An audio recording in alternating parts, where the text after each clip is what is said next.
Easy. Welcome to the Rundown on Fox Sports Radio 1400 around the world on the iHeartRadio app. My name is Rob Sanders. Thanks for joining me here on this fine Monday afternoon.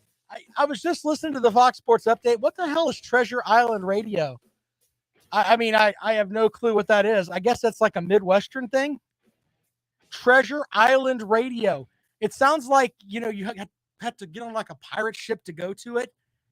I mean, is it like, what do they show on the, what do they air other than, I guess, Twins games? After that, do they just, have Blackbeard singing you songs all day? What in the world is Treasure Island Radio? I have no clue. Anyway. Oh, man. Your daily dose of ADD on the radio, because that's kind of where I'm at. I'm all over the place. Flying squirrel, as they call it. Like, literally, that kind of happened right there. I had this nice intro that I wrote, and I was all happy about it. Yeah. And then some guy from National says something, and it throws me into a tizzy. What is wrong with me? Let's try to get back on track. Let's start with the phone number, 803-978-1832. 803-978-1832 is the number to dial if you'd like to join us here on the Rundown. We will take your calls this afternoon. If you want to sound off on the spring game, I can tell you that from some folks, they were happy with the spring game for South Carolina. I can tell you there were some folks that I'm not going to mention names here, but they were, they like certain parts of the Georgia spring game, but not very. There's a couple that weren't there. Then we have crazy people like the Comrade online saying, I'm here that Gamecock punters are transferring because they won't be needed this season. Bless Comrade's heart. He needs a good Gamecock football season. He really, really does. Anyway, if you want to call up and talk with us about the spring games, we'll get into that. We'll also do trap games. Those are out there as well. We also, tonight, if you're going to stay up late, ladies and gentlemen, you can see the first matchup between the Dodgers and Braves with Freddie Freeman in a Dodgers uniform. Now, I think that the Braves had to make this move to basically stay financially what's the word want to use here? Financially relevant. There we go.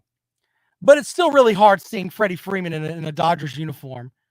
I watch pretty much every Braves game. It's going to be hard to watch that tonight. It's going to be really hard to watch that tonight. I may check out tonight and just and then watch Golden State and Denver in the playoffs, because that's going to be great too. But anyway, we'll take your calls on that too at 803-978-1832. Trades that broke your heart. And that's kind of where you end up with, maybe it's not just trades, but it's players leaving your team that really, really broke your heart. That one really hit me. Really, really did. All right, so let's look at, and I've got something that Mike Leach said that made me laugh really, really hard. So we'll get into that later on too. But let's start with the South Carolina spring game. Spencer Rattler went out there and did what we thought Spencer Rattler was going to do. Went 8 of 10, 79 yards, threw a 30-yard play action pass to Xavier Leggett in the second quarter. He looked like we expected him to look. Luke Doty played well, 7 of 10, 85 yards, threw a 31-yard touchdown pass to Terrell, the wide receiver there. So, yeah, there's that. Not really. I mean, there really wasn't anything that when I looked at this game that, and this is all by design too. It's not like Shane Beamer's going to come out there and throw out the playbook for the spring game. That's not going to happen. But you could tell that Rattler really, really knew what he was doing.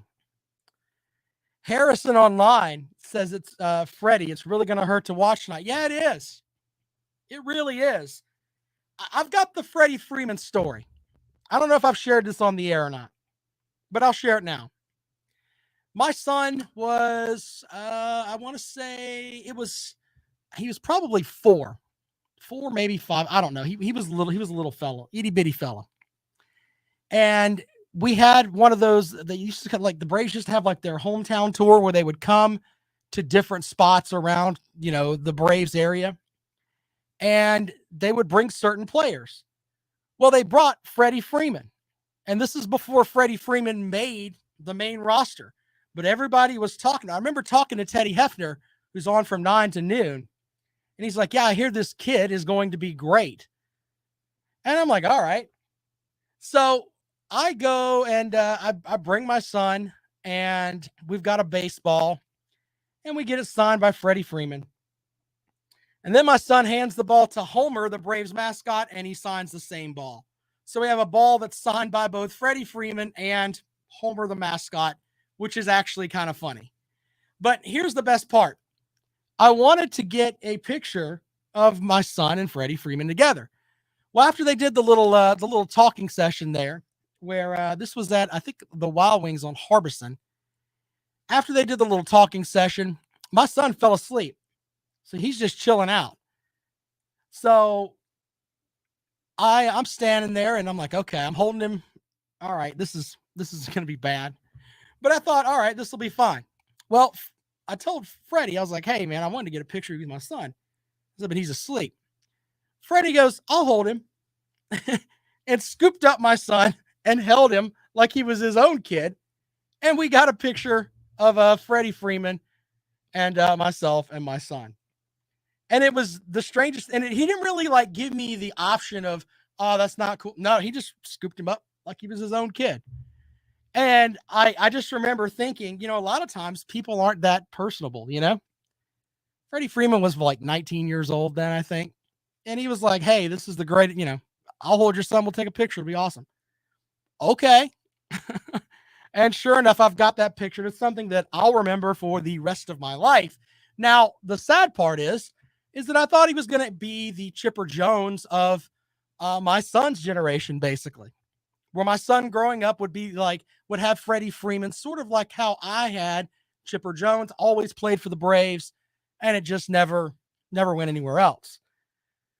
But Freddie Freeman had to go to the Dodgers. And tonight, I'll have to watch Freddie Freeman take at bats against my beloved Atlanta Braves. It's going to hurt a little bit. It's going to hurt. Anyway, thought I'd share that with you. All right, we can go back to football now. I was impressed with Luke Doty the other night. I mean, you could tell that, that is his offense. And I think that we're at a point now where it's like, you know what? The best thing for South Carolina to do is to put him in bubble wrap. We don't want him getting injured at all. That's kind of the way you need to think about it if you're a South Carolina fan. Not to throw any shade at Luke Doty. But I wonder over the next couple of days, are there going to be some guys that transfer out of the program? One of them already has decided to go, and that was E.J. Jenkins. Remember the young man, 6'7", 240 pounds that was coming in? Everybody's like, man, this is going to be a big, huge target for whoever. I think he caught 12 passes, 128 yards, something like that in his career at South Carolina. Did not play in the spring game on Saturday. Released on Twitter today that, hey, I'm transferring out. Of course, he came in with Jason Brown from St. Francis. Jason Brown transferred out, ended up at Virginia Tech.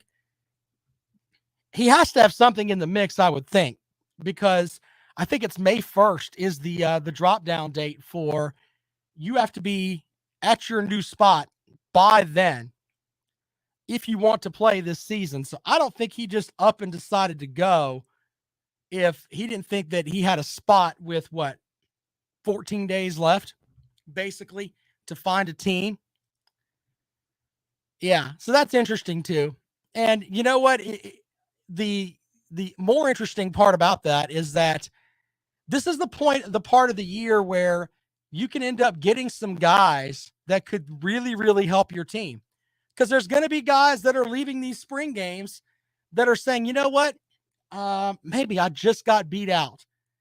Maybe I'm not quite where I need to be on that depth chart.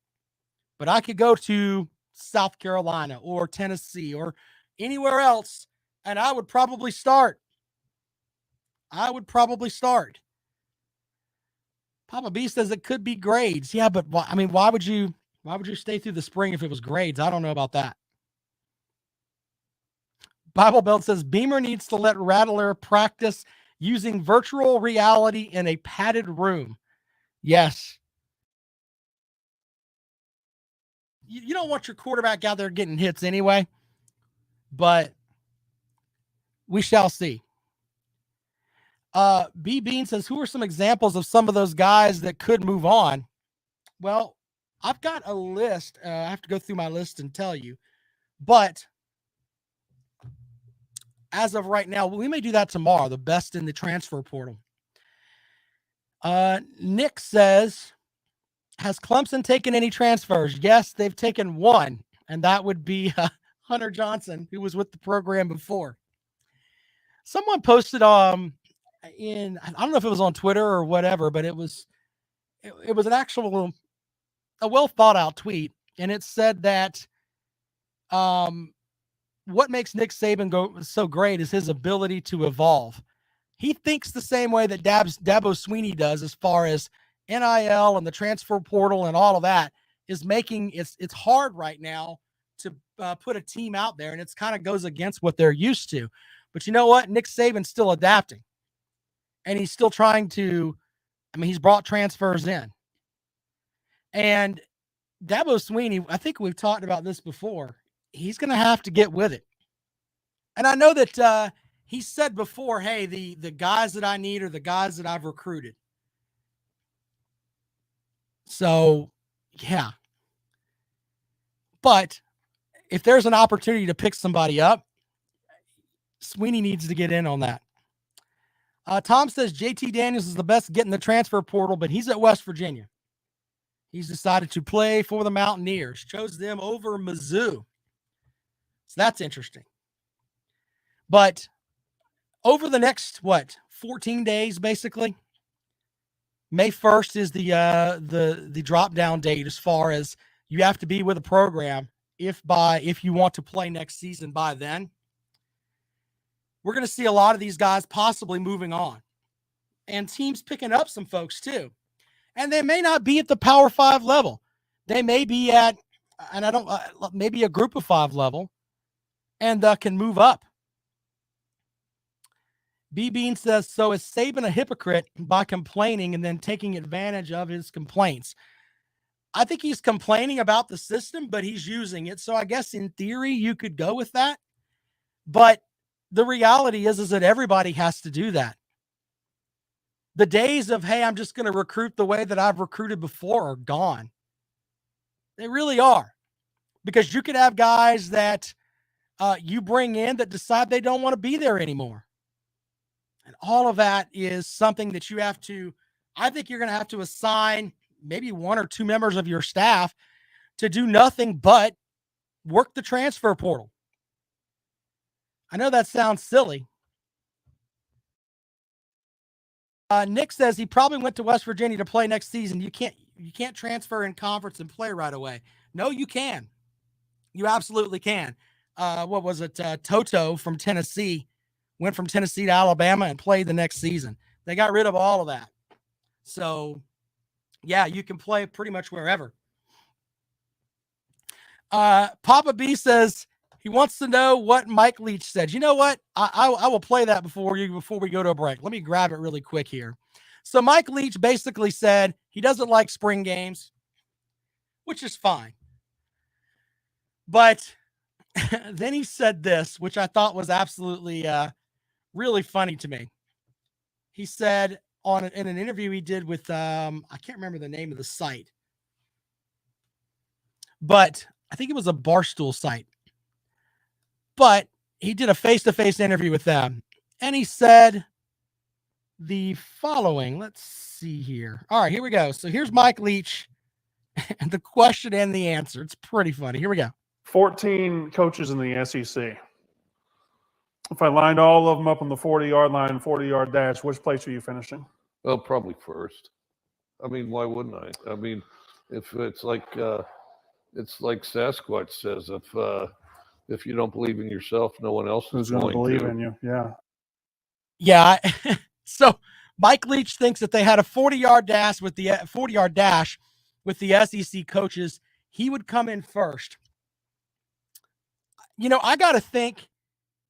I think of two coaches right now that would probably smoke him. One is Shane Beamer here at South Carolina. I've seen him running the stairs with his guys. And Brian Harsin, he's probably hated by the fans down there a good bit, but they've shown video of him running the stands with his guys. I'll go with those two. After that, it's like, I don't know. I just think that when Mike Leach talks, remember, he had the whole setup where with the whole candy corn thing, he always says something silly. And it's interesting, to say the least. Papa B says Kiffin. Yeah, Lane Kiffin might be able to run down and do something. Who knows? I'm trying to think of the other SEC coaches and how they would work out. I think him and Josh Heupel would be interesting. Yeah, Kiffin might be in the mix. But a very bold statement there from Mike Leach. Yeah, if we lined up all the guys on the and we did a 40-yard dash, I'd win. You know, Nick Saban would probably with his plastic hip, he'd probably be right up there.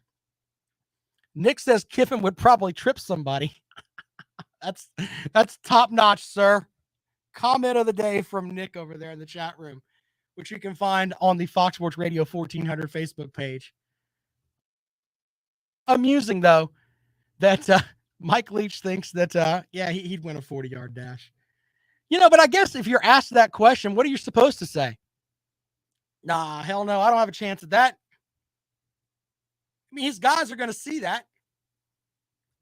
You know, do you want to be behind somebody who thinks they would finish dead last? Man, that'd be a lot of egos on the field. Thomas says, if you would give Kirby something to run for. Okay.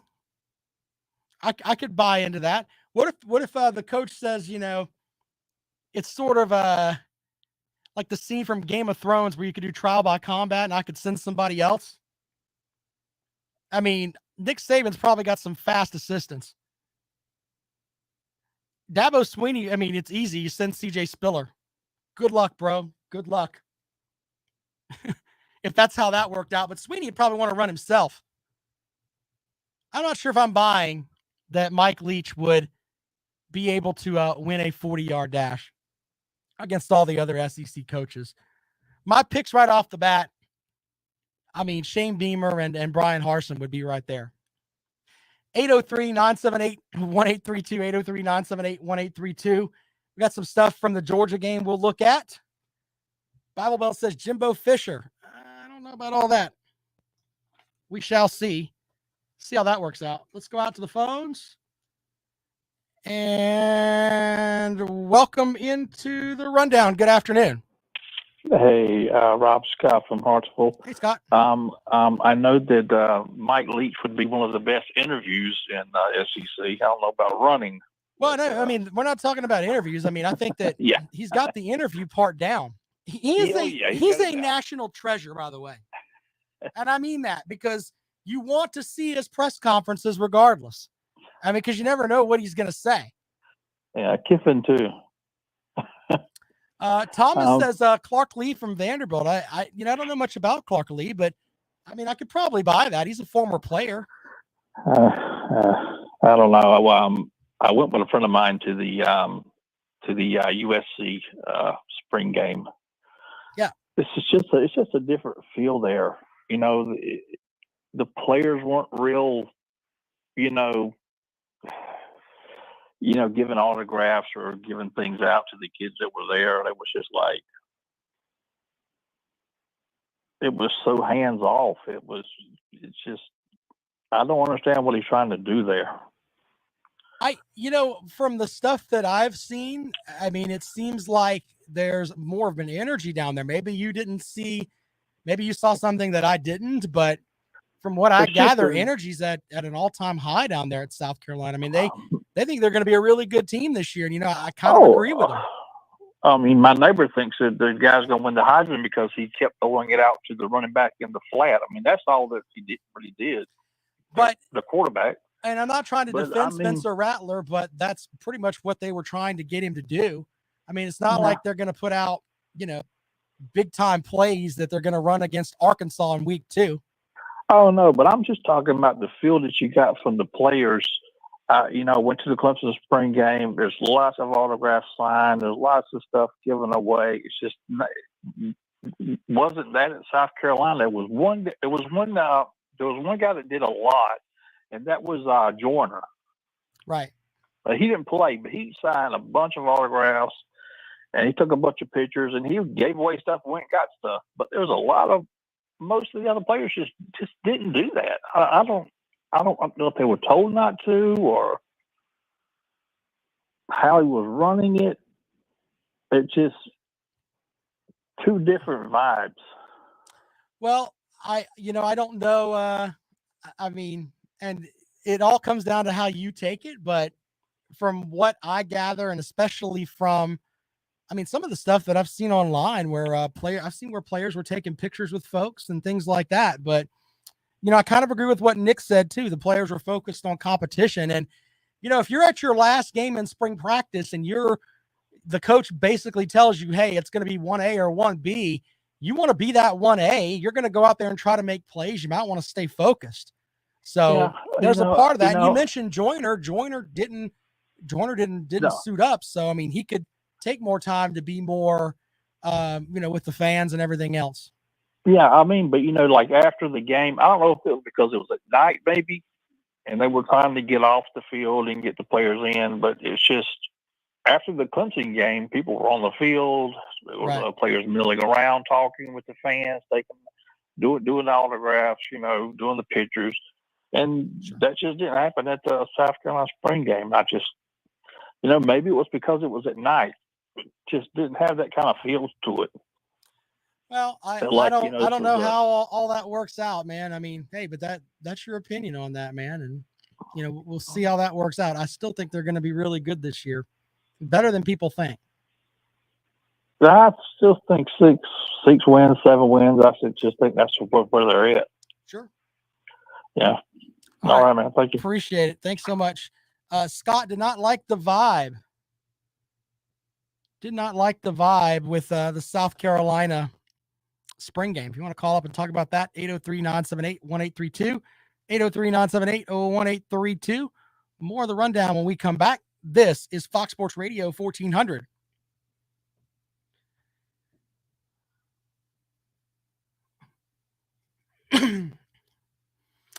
I haven't seen that yet. It's on my list of stuff to watch. By the way, I think Scott's full of crap.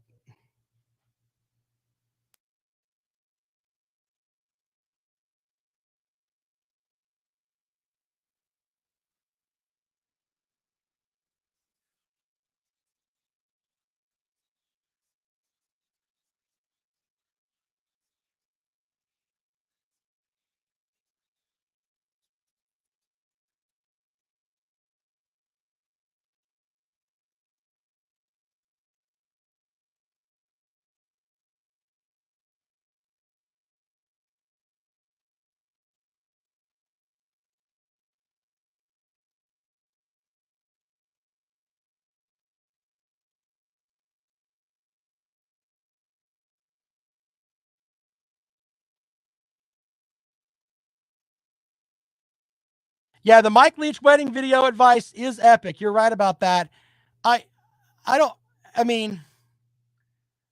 It's hard for me to take Brian Kelly serious down there after the whole fake Southern voice thing. Just stop it. Either you're from the South or you're not. I'm more likely to respect you as a coach if you just come in and do what you're, be who you are. We knew that you were a Yankee guy from before. We're not going to think any bad of you, but I don't know, man. People try so hard to fit in. It's like you're the head coach of the LSU football team. They're going to love you regardless. You could walk in wearing a Tulane t-shirt. They're still going to love you because you're the head coach of their Tigers. I don't get it, man. He is right on the recruiting differences, though. There are some definite recruiting differences because of the academic standards that Notre Dame has. Brandon, you are correct, sir. Tom with a comment that is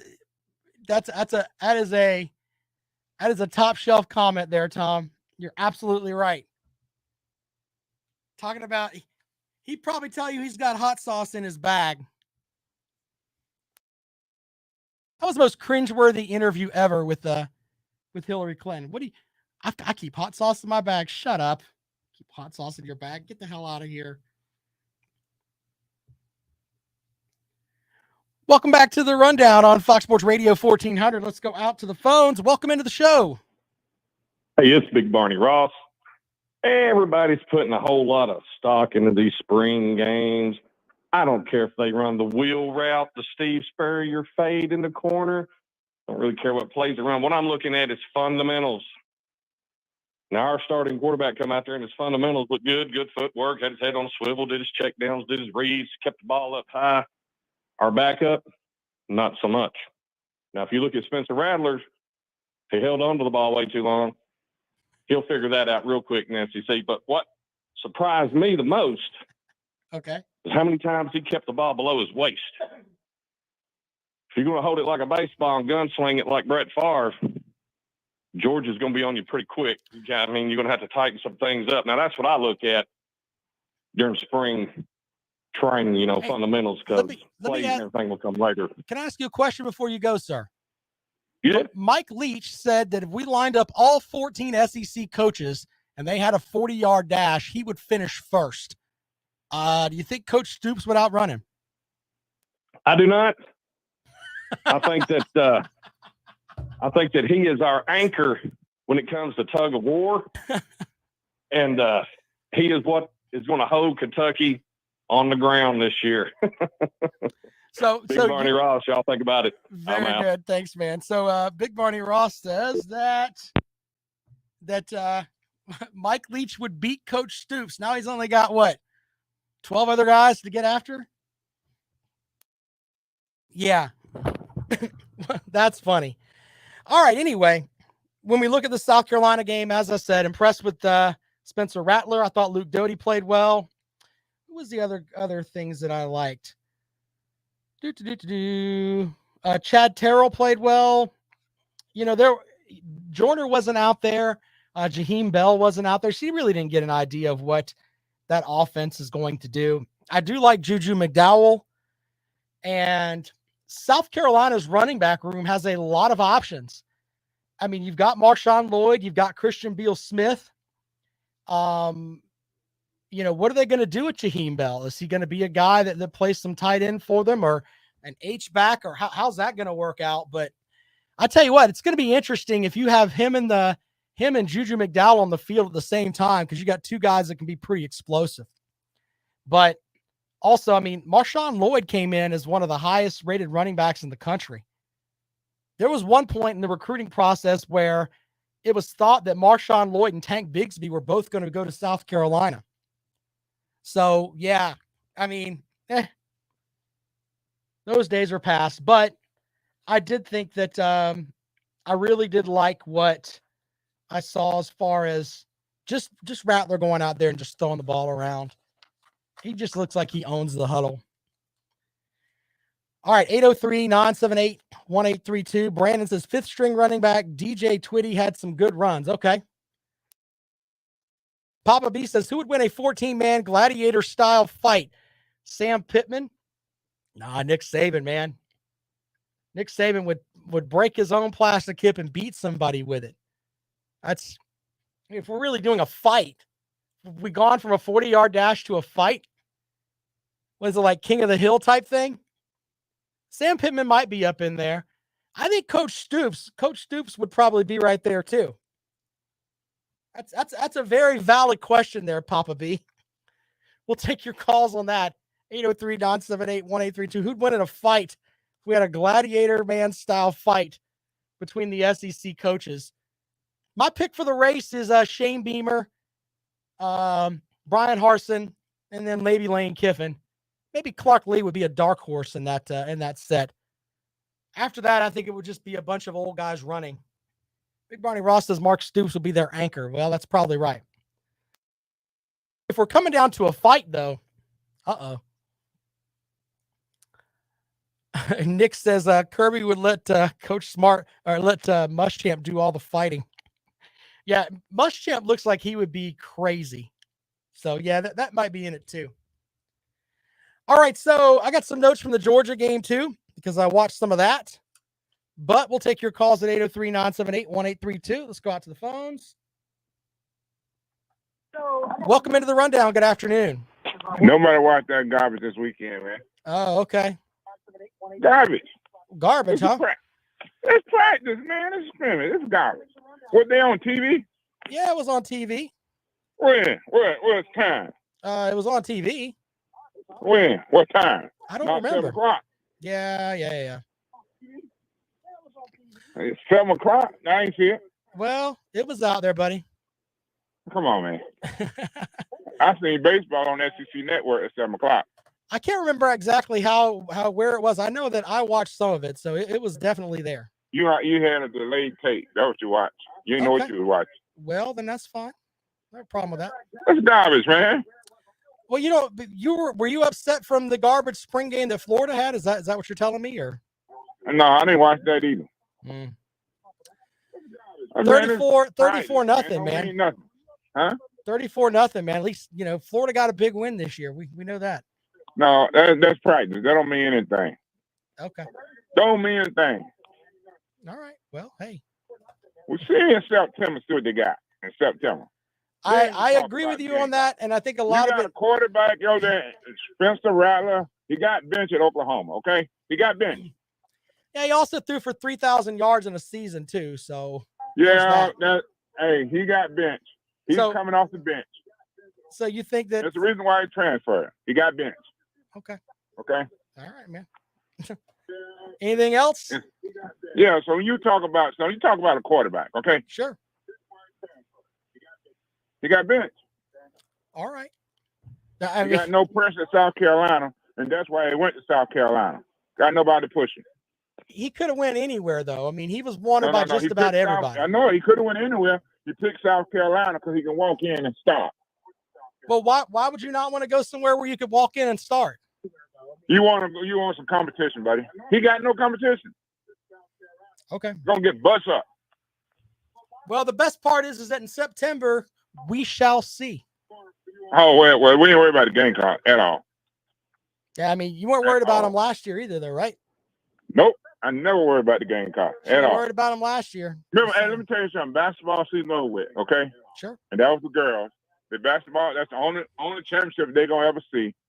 Basketball season's over with. Oh, goodness. Well, put that in your pack and smoke it. Well, I don't smoke, man, but thank you, though. All right. I got to agree with Nick here. Florida would have loved to have had Spencer Rattler. So would have everybody else. I don't even know where to go from there. Let's go to a break. We come back. We'll have more for you on the rundown. This is Fox Sports Radio 1400.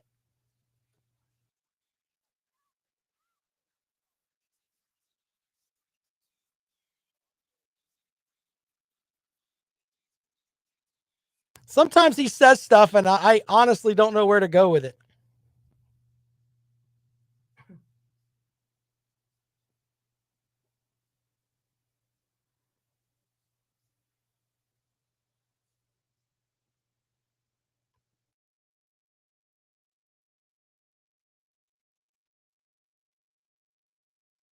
I doubt that, B-Bean. I don't know where. I'm serious. He says some stuff, and I don't even know where to go with it. Don't even know where to go with it. AR-15 throws a lot of picks.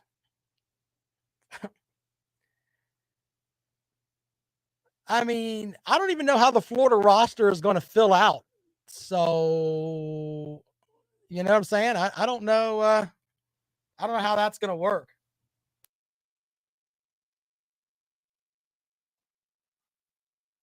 The FPI loves Florida. I think they got them at 7 or 8 wins. And I'm like, they don't have enough players to really practice, according to their coach. So there's that, I guess.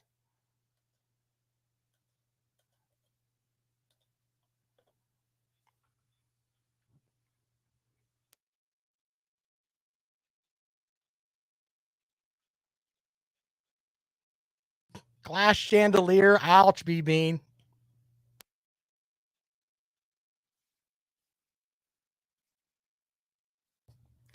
Welcome back to the Rundown on Fox Sports Radio 1400 around the world on the iHeartRadio app. Our last caller was saying that, hey, he got benched at said school. And look, one thing he did say, though, is that we don't really know how these guys are until they get out there. Spencer Rattler, on the time that he actually played, was pretty good. Pretty good. I mean, I could give you his freshman numbers, but that doesn't really matter. Now, there are going to be people that tell me, hey, Spencer Rattler played against those Big 12 defenses, and there really isn't any defense in the Big 12.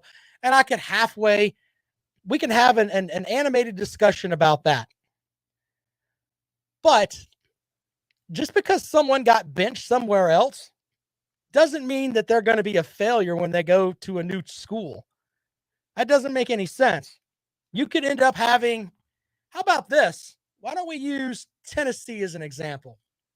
Hendon Hooker was basically thrown out of Virginia Tech. They were like, yeah, all right, whatever. He wasn't really seeing the field. Left Virginia Tech, went to Tennessee, worked his way up the depth chart, and he's a Heisman contender at the beginning of the season. So to say that someone gets benched and then they're not going to be worth anything is kind of silly. I mean, we could talk about different players all over the place that were benched at one spot and then they were able to go and blossom later on.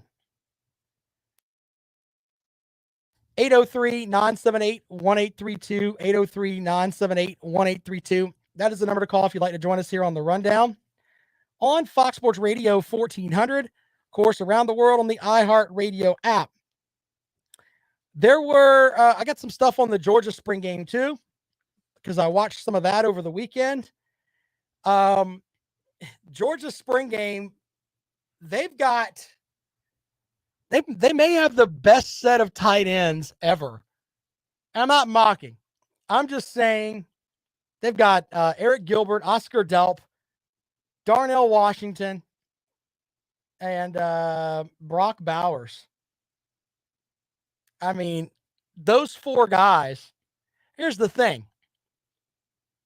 Are we going to say if one of those four guys said, you know what, I don't like being TE4 at Georgia, that they're going to go somewhere else and not be very good? Those four guys could probably start at every SEC program. Gilbert, of course, finished with 2 touchdown catches in the Georgia game, Saturday? And he is a matchup problem, ladies and gentlemen. If you're able to put him on one side and Bowers on the other, that is going to be a problem. That's going to be a problem. Now, Stetson Bennett did not have the day that people wanted. He had issues with the deep ball. I think he threw 3 touchdowns, but he also threw 2 interceptions. But once again, this is the spring game. Your backup quarterbacks, Carson Beck threw for 246 yards. Vandegrift went up against the number 1 defense. He played okay. Beck, what was it? Beck did pretty good in one series, going 3 for 4 for 68 yards, with 1 big pass for 60 yards on another drive. So Georgia has some talent in the quarterback room, but I don't think it matters. I really don't think it matters. I think Kirby Smart likes what he's got with Stetson Bennett, who's not going to make any dumb decisions. He's going to run exactly the plays that are sent into him. He's not going to do anything that's out there and far-fetched. He's just going to go out there and play. He's already won a national title. Maybe that's good enough. But here's the big thing. The offense, Georgia didn't really have to depend on the offense last year because that defense was so great. I mean, just really, really good. If it gets down to a point where it's on the shoulders of that offense, and you've got Stetson Bennett, and he's got great tight ends, we know that. Your third leading rusher is back in Mike McIntosh. So is he going to be able to shoulder the heavy load of being the number one back? We'll see. But it comes down to this. Are you really confident that if you're in the fourth quarter with Alabama and it's 17-13, you're down by 4, you've got to get a touchdown? You confident with trotting Stetson Bennett out there? Georgia fans will be thinking about that all summer. Jay says Stetson should be on the scout team. Well, he was. He did his time on the scout team. What are you mocking with all that?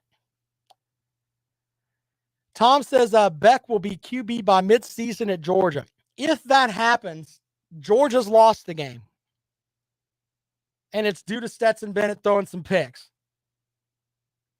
If Stetson Bennett costs them a game because of turnovers, if he goes out and throws 2 interceptions in a game and the Georgia defense just can't quite rescue them from it, man, that's a tough conversation to have if you're Kirby Smart. I mean, he gets paid a lot of money to do it. Ton of money. So he has to have those conversations. That's on him. Going to be interesting, though, because if he plays like that against certain teams, it may not work out too well for him. I do have trap games for you. We're going to do those when we come back here on the rundown. Big Barney Ross says Stetson for Heisman. And B. Bean says, yeah, as long as he wins, he stays. That's the thing. If he keeps winning games, what do you want, you know? I mean, it's not that far-fetched. Hey, you keep winning games, you're going to do your thing. I personally think that Kirby Smart's found his guy, and I don't think it's going to matter, to be honest with you. Peg and Megan says, all these Georgia fans hating on Bennett, can they not admit they were wrong? That comment is rich. That's like chocolate on top of chocolate on top of chocolate, sir. Rich. 803-978-1832. More of the rundown when we come back. Trap games. We'll talk about those here in a moment on Fox Sports Radio 1400.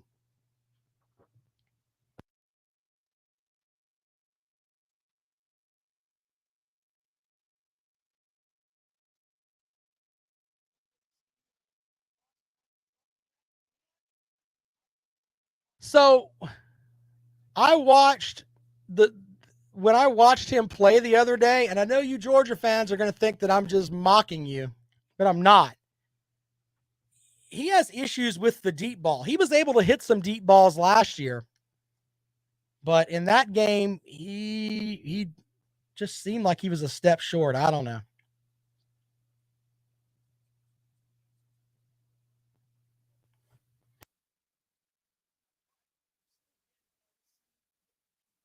Do you Georgia fans get tired of people saying, you've got Lanning went to Oregon. Now it's all over.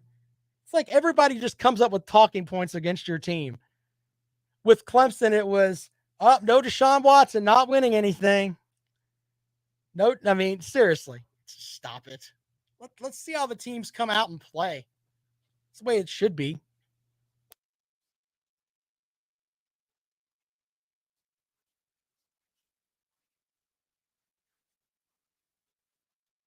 You could also make an argument that he's playing against the best defense that he'll play against all season, at least in the regular season anyway. I mean, we can agree that's a fair statement, right? It's kind of hard to throw for a lot of yards on that defense, but I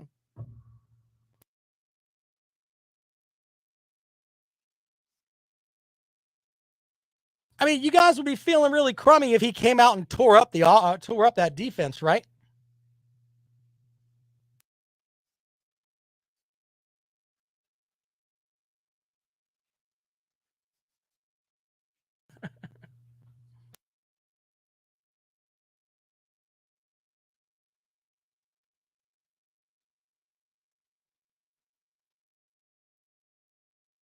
Yeah, I don't know what Oregon's got. Oregon may get housed on the first week of the season. They might.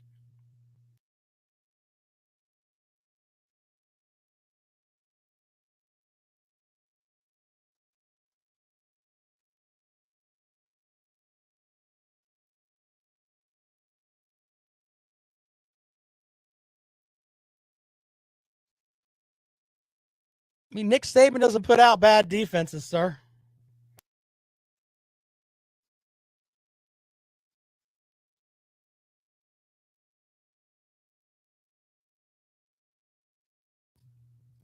Well, welcome back to the Rundown on Fox Sports Radio 1400.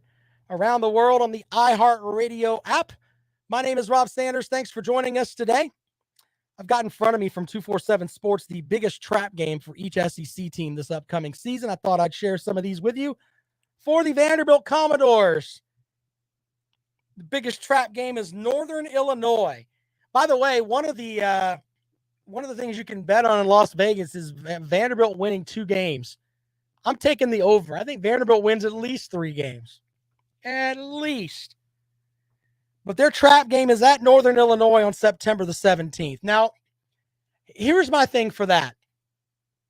Why in the world is an SEC school going to a directional school in Illinois to play a game? Why is that? I mean, seriously, I'm all about, hey, scheduling some folks. It'd be better if Vanderbilt said, you know what? We want to go play at Ohio State. We're going to lose 70-0, but we're going to go to Ohio State. That way we have a measuring tool of how we want to be. I mean, I'd much rather have that in a non-conference schedule than, hey, we're going to go to Northern Illinois. I don't understand that anyway. But that's their trap game. For the Mizzou Tigers, they say their trap game is October the 29th when they play at South Carolina. I don't understand how that's a trap game because I think the Gamecocks are going to be favored straight up to beat Mizzou. So, interesting to say the least. Mississippi State Bulldogs, their trap game is at Kentucky. So, the Bulldogs take on Texas A&M, Arkansas, and Alabama in October. And, okay, maybe they look past Kentucky, but I don't know how that's going to work. We shall see. For Ole Miss, their trap game is Vanderbilt.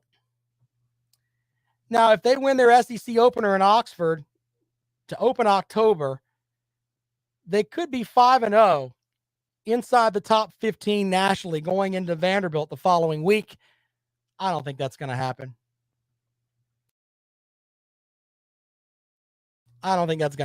But maybe people could overlook the Commodores. I don't know. Kentucky's trap game is Mississippi State. Wait a minute. Didn't we just talk about that? Yeah. Interesting to say the least. Man, I think that's a must-win for both schools. That's going to determine who goes to a bigger bowl, in my opinion. Who wins that matchup, Kentucky or Mississippi State? Auburn's big-time trap game is Mizzou, September 24th. That game's at home. So there. Interesting.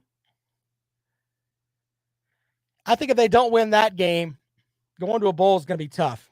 Arkansas, their biggest trap game is Ole Miss. That's sandwiched between LSU and the regular season finale at Mizzou, which Mizzou and Arkansas, they don't really like each other. Oof, some of the stuff you see on social media between those two teams, not good. South Carolina, their biggest potential matchup as far as a trap game is Vanderbilt. They've won 13 straight against the Commodores. They got to go 2 there. The question always when you play at Vanderbilt is, can you get up for that game? I mean, it's like being at a high school game. Not to mock the high school games, but when you've played, like when South Carolina goes to Arkansas, they're going to see, 60,000 people there? They're going to have a sellout at home when they play Georgia in week 3. 85,000 fans screaming their heads off at Williams-Brice. Then November the 5th, they open up with, we go to Vanderbilt. There'll be maybe 15,000 people there. They probably have more people at their spring game than they were going to have. They'll have at that Vanderbilt game on November the 5th. So maybe not quite getting up for the Commodores. Turnovers, Texas A&M, their biggest trap game is at Mississippi State. And you know what? I'm buying that. Here's my thing with that, though. Going into the land of the cowbell, it's not exactly easy to win there. And if you go into that game and you turn the ball over once or twice and you give an extra possession to the Pirate, You could take home an L quick. Quick. The Tennessee Vols, their biggest trap game is versus Mizzou. Tennessee's had Mizzou's number here lately, though. I like how they think that Tennessee is going to be one of the SEC's hunted teams as a conference title contender this season. Look, it is April the 18th. Tennessee is not winning the East. I'm sorry. It's not happening. It's not happening. I mean, I hate to break that to Tennessee fans, but it's not happening. Just don't see it. Put that on the bookcase of accountability. Tennessee will not win the East. Florida, their biggest potential trap game is against South Carolina. I think the players that are left from that team are going to remember what South Carolina did to them last season. That's not going to work out well. LSU, their biggest trap game is at home against Tennessee on October the 8th. I think Tennessee can go down there and win. They could. The Georgia Bulldogs, their biggest trap game is at Mississippi State. I guess you got to pick something. Kirby Smart will have that Mike Leach offense picked out there. And they'll figure that out from there. And the Alabama Crimson Tide, their biggest trap game is the game with Arkansas to begin October. Oh, I'm sorry. And it could be Mississippi State too. 803-978-1832, 803-978-1832. Justin calling me to task about y'all were wrong. It said that that Tennessee would sweep Alabama in baseball. Hey, they won the series though, right? Tennessee's lost 2 games on the season in baseball. I mean, I was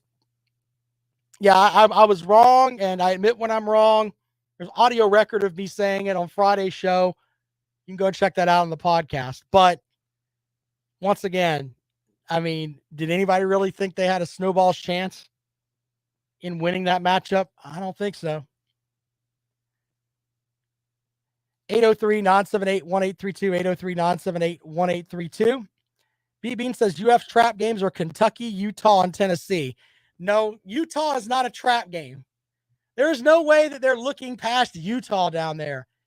Utah, I mean, is one of the favorites in the Pac-12. They're a heck of a measuring stick. Florida will be off to the races if they can win that game against Utah at the beginning of the season. People will buy into, hey, maybe Billy Napier's got it right quick. If they win that game at home, could be off to the races for Florida. They're going to think that they're going to have a great season. 803-978-1832, 803-978-1832. That's the number to dial if you'd like to join us here on the rundown. Papa B says all of his trap games are out of conference games. Yeah. Okay. We can buy into that. I still think that trap games are games that you may just have issues getting up for. Tom says Utah will slap Florida in the mouth. I think that Utah, I don't know if they put an early projection out on a line for that, but I think Utah should be favored in that matchup. Simply because just depth. We don't know exactly what Florida's going to have as far as depth goes. That may change in the next 14 days when the new transfer portal the transfer portal portion of it ends. Maybe Florida can get some more guys. We shall see. All right. Tomorrow on the program, we will the NFL draft is coming up. We'll get into some of that and whatever else comes our way. Of course, I appreciate you checking out the show. Lawton Swan is back. He's the czar of Clemson Sports. Check him out at Clemson Sports. He'll give you take care of you on the ride home. I'm on Twitter at Rob Sounds Good. Podcast is up at foxsportsradio1400.com. We shall see you tomorrow. Peg and Megan's normally not very bright, but that comment is absolutely true. Utah is light years ahead of Florida. Now, I know that there's a lot of folks in the chat room that don't like Florida, but you're in the middle of a coaching change. You got to recruit. You got to get some guys. You ain't got enough of those guys yet. So, and by the way, if you want to have something interesting, go back and look at Louisiana Lafayette last season. There were a couple of games that Napier made some coaching decisions that were just kind of crummy. I mean, you kind of looked at him like, huh? You're going to do what? B Bean says, so Utah could go undefeated in the SEC. Utah could win the East if Georgia wasn't in it. I'll give you that. I think Utah could beat every team in the East except Georgia. Oh my God. I will not answer Jay's comment. All right. Appreciate you guys. We'll see you later on. Y'all have a great day.